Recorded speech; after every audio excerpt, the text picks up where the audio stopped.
Hello అండి, ఈరోజు special సగ్గుబియ్యంతో వడలు. ఇవి మినప వడల కంటే చాలా టేస్టీగా ఉంటాయి. పైన క్రంచీగా, లోపల సాఫ్ట్గా. ఇది మార్నింగ్ బ్రేక్ఫాస్ట్కైనా లేకపోతే ఈవినింగ్ స్నాక్స్కైనా అప్పటికప్పుడు ఎలాంటి పిండి రుబ్బకోకుండా ఇన్స్టెంట్గా మనం ప్రిపేర్ చేసుకోవచ్చు. చాలా టేస్టీగా ఉంటాయి ఈ వడలు. అందులోనే సగ్గుబియ్యం కదా, ఒంటికి చాలా చలువ కూడా. డెఫినెట్గా ట్రై చేయండి, మీ అందరికి బాగా నచ్చుతుంది. దీనికోసం 1 కప్ సగ్గుబియ్యం తీసుకున్నాను. వాటిని ఇలా వాష్ చేసేసుకోవాలి. గట్టిగా ప్రెస్ చేయొద్దు, జస్ట్ నార్మల్గా అలా వాష్ చేసేసుకోండి ఒక 3 టైమ్స్.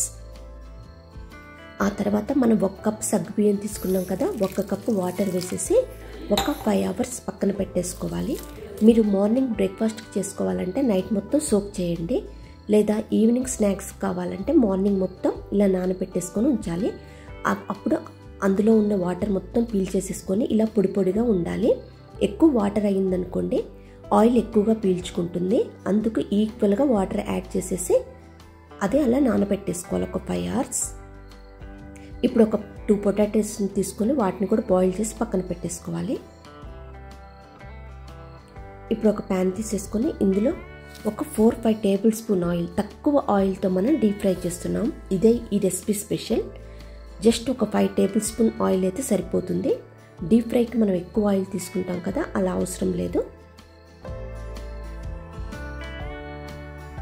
ఇప్పుడు నానబెట్టుకున్న సగ్గుబియ్యం ఉంది కదా, దానిలోకి మనం ముందుగా బాయిల్ చేసేసుకున్న పొటాటో పీల్ ఆఫ్ చేసేసి ఇలా తురుముకోవాలి. పొటాటో మరీ సాఫ్ట్గా కుక్ చేసుకోవాల్సిన అవసరం లేదు, ఎలాగో మనం తురిమి వేసేసుకుంటాము. మ్యాష్ చేసి వేసేసుకుంటే అక్కడక్కడ పలుకులు అంటే పొటాటో నీట్గా మ్యాష్ అవ్వదని చెప్పి ఇలా తురుముకుంటే చాలా బాగుంటుంది.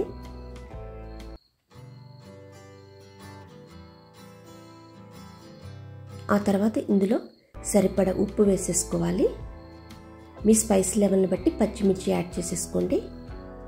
అలాగే సన్నగా తరిగి పెట్టుకున్న అల్లం ముక్కలు, కొత్తిమీర, కరివేపాకు కూడా వేసేసుకోవచ్చు.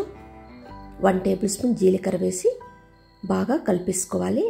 ఎక్కడ వాటర్ యాడ్ చేయొద్దండి ఇందులో. ఆ పొటాటోలో ఉన్న ఆ వాటర్తోనే మనకు మొత్తం సరిపోతుంది. ఎక్స్ట్రా వాటర్ ఏం పట్టవు ఇందులో. ఎక్స్ట్రా వాటర్ యాడ్ చేసేస్తే ఆయిల్ బాగా పీల్చుకుంటుంది. ఇప్పుడు చేతికి ఆయిల్ రాసేసుకొని ఇలా వడ మాదిరి రౌండ్గా, మరీ మందంగా కాదు పల్చగా కాదు, ఇలా మీడియం సైజులో వడలాగా ఒత్తేసుకోవాలి.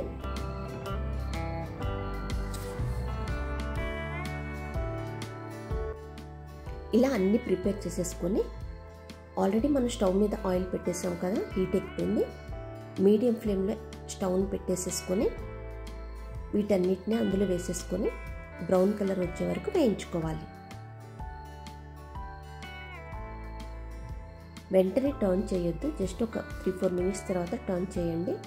ఇవి అసలు ఒకదానికొకటి స్టిక్ అవ్వవు, ఈజీగా టర్న్ అవుతాయి. బ్రౌన్ కలర్ వచ్చే వరకు ఇలా వేయించుకోండి.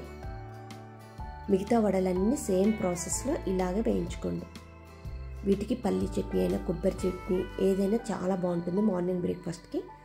అసలు ఏ చట్నీ అవసరం లేకుండా పిల్లలు అయితే డైరెక్ట్గా తినేస్తారు. ఆల్రెడీ మనం పచ్చిమిర్చి, అల్లం ముక్కలు, కరివేపాకు వేసేసాం కదా, చట్నీ కూడా అవసరం లేదు. ఇది వేడివేడిగా తింటే చాలా క్రంచీగా చాలా బాగుంటుంది. కొంచెం చల్లారాక మెత్తగా అయిపోతుంది. ఎప్పుడైనా వేడివేడిగా తినాలనుకుంటే మాత్రం ఇది డెఫినెట్గా ట్రై చేయండి.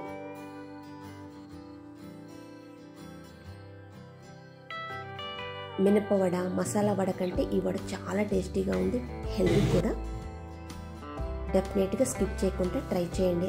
మీ అందరికి బాగా నచ్చుతుంది. ఈ వీడియో మీకు నచ్చితే లైక్ చేసి మీ ఫ్రెండ్స్, రిలేటివ్స్ షేర్ చేయండి. అలాగే మరిన్ని రెసిపీస్ కోసం నా ఛానల్ని సబ్స్క్రైబ్ చేసుకోండి. Thanks for watching. Bye bye.